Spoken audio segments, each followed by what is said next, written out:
Injustice anywhere is a threat to justice everywhere. These words, penned by Martin Luther King Jr. in a Birmingham jail cell, resonate with urgency even today. In 1963, the civil rights movement surged, yet the fight against racial injustice was perilous.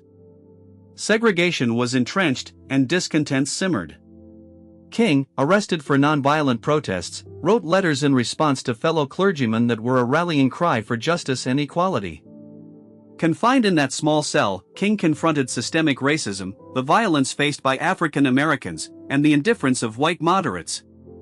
The Birmingham campaign aimed to dismantle segregation, and the nation watched as King and his supporters risked their lives for a dream that felt distant. His words became a timeless testament to the struggle for civil rights, insisting that waiting for a more convenient season was unacceptable. King's call for justice ignited a passion for activism, compelling many to take action. The letter became not just a response, but a guide for those dreaming of change. In this light, the letter advocates for direct action against injustice. King's rhetoric crafted a vision that was both defiant and hopeful, declaring civil disobedience a moral necessity. He juxtaposed unjust laws against natural law, demanding recognition from all Americans, regardless of race. The struggle for civil rights represented a battle for the soul of the nation. King understood that inaction perpetuated oppression. This moment was critical, the cost of silence was too great. King's insights about our interconnectedness urge recognition that the fight for civil rights is a fight for our shared humanity. In Birmingham, one of the most segregated cities in the U.S., tension grew. King's unwavering commitment to nonviolent protest aimed to awaken national conscience. They faced brutal opposition, fire hoses, police dogs, all highlighting the injustices they fought against. The violence was visceral, with images of peaceful protesters being blasted by high-pressure hoses and attacked by snarling police dogs etched into the nation's consciousness. Individuals who dared to march were not only challenging legal structures but were standing against deep-seated social norms that deemed them inferior.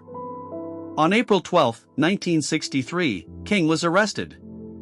In solitude, he composed the letter from Birmingham Jail, pouring his soul onto the pages. His words became a rallying cry for all yearning for equality and justice. This was no ordinary letter, it was a manifesto of hope, crafted in the harsh reality of concrete walls and iron bars that sought to silence him. He articulated a philosophy rooted in nonviolent resistance, emphasizing urgency: injustice anywhere is a threat to justice everywhere. His statement transcended Birmingham, addressing core democratic principles that should have united all Americans. The very fabric of the nation was being tested, and King's eloquent prose served as a catalyst, pushing people to confront their complicity in the status quo. King expressed the pain of waiting, illustrating how it burdened countless African Americans.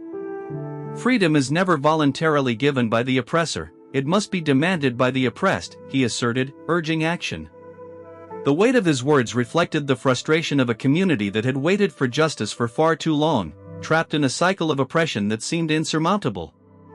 He painted vivid scenes of suffering, where children were denied basic human rights, where the promise of liberty was a distant echo heard only in the dreams of those who dared to hope.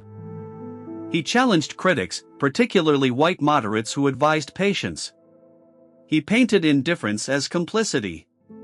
His powerful rhetoric left no room for neutrality. To remain silent was to side with oppression. The letter depicted the civil rights struggle as a fight for justice and dignity for every human being. King's words cut through the fog of complacency, demanding that everyone acknowledge their role in either perpetuating or dismantling the structures of inequality. Emphasizing nonviolent protest, King drew on American traditions, referencing the Boston Tea Party as celebrated civil disobedience. This connection to American history wasn't incidental. It was a deliberate framing of the civil rights movement as a continuation of the fight for the very principles upon which the nation was founded.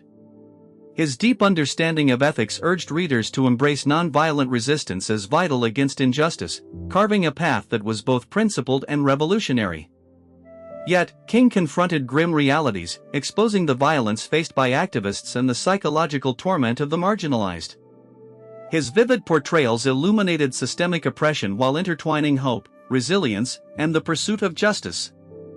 As he described the anguish of being treated as less than human, he also articulated a vision of tomorrow where dignity reigned, where the beauty of diversity was celebrated rather than shunned. King oscillated between sorrow and love, knowing the ultimate goal was not just rights but a harmonious society. His belief in love as a transformative force remained steadfast. Hate cannot drive out hate, only love can do that. This encapsulated his vision for a future free from division. In a world rife with turmoil, King positioned love as the antidote, calling for an elevation of discourse and action that transcended mere legality and delved into the realm of morality and humanity. The letter from Birmingham Jail transcended its time, serving as a call to action for those feeling powerless against injustice. It inspired countless activists, reminding them that their voices mattered. By the time King was released, the letter had circulated widely, becoming a cornerstone of the movement. It was not just a piece of writing, it became the beacon that guided the renewed fervor of a generation seeking justice, echoing in the hearts of those who dared to dream of a better tomorrow. As the movement progressed, many prominent strategies began to take shape, largely influenced by King's writings. The Southern Christian Leadership Conference, which he co-founded in 1957, became a pivotal organization that coordinated nonviolent protests across the southern United States. This collaboration emphasized unity and collective action, fostering a spirit of solidarity that was essential for the movement's survival and growth. In August 1963, just a few months after the letter was penned, King led the March on Washington for Jobs and Freedom. This historic event drew over 250,000 participants, where King delivered his iconic "I Have a Dream" speech. It was a defining moment for the civil rights movement, solidifying King's role as both a leader and a visionary. The march not only highlighted the economic injustices faced by African Americans but also set the stage for the passage of the Civil Rights Act of 1964 and the Voting Rights Act of 1965. These legislative victories were monumental, yet they were not achieved without incredible sacrifice, pain, and loss. Throughout the 1960s, King faced constant threats and violence. His home was bombed, and he received numerous death threats. Each act of aggression fortified his resolve. King understood that the fight was not just about laws, it was about the transformation of hearts and minds. Each march and protest was a testament to his belief that love and nonviolence were the most powerful tools against hatred and oppression. In 1965, while leading the Selma to Montgomery marches, King once again became the face of the movement, bringing attention to the brutal treatment that African Americans faced while trying to exercise their right to vote. The images broadcasted on television showed peaceful protesters met with violent resistance, stirring the conscience of a nation. King embodied the struggle, portraying it as a moral imperative, urging all Americans to recognize their shared humanity and responsibility. The culmination of King's efforts was not just legislative change but the creation of a legacy that inspired future generations to fight for justice. His letters served as a guide for activists across various movements: women's rights, LGBTQ+ rights, and even environmental justice. The essence of King's philosophy, nonviolence, love, and justice, resonated beyond racial lines, uniting diverse groups in the quest for equality and dignity. King's words ignited a movement, laying the groundwork for pivotal events like the March on Washington. The eloquence of his arguments provided a framework that empowered individuals and groups to articulate their own beliefs, to step into their power and mobilize for change. In the echoing halls of history, his letter remains a testament to the fight for justice. The pen, wielded with conviction, can indeed be mightier than the sword. The lessons from this writing inspire us to confront injustice wherever it arises. In the heart of darkness, when the civil rights struggle peaked, King's letter from Birmingham Jail defined his purpose amidst adversity. Confined, his spirit soared, fueled by a vision of justice and equality. This letter was a clarion call to an entire nation, illuminating the moral urgency of the movement.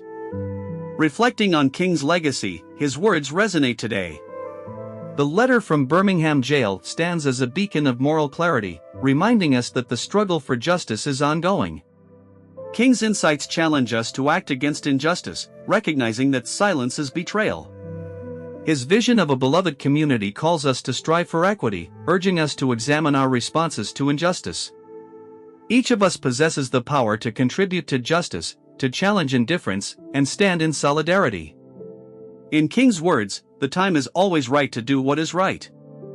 Let us embody this urgency through our actions, transforming remembrance into commitment for a better future. This pursuit uncovers the essence of King's legacy, a timeless call for justice that demands our engagement in the quest for truth and equality.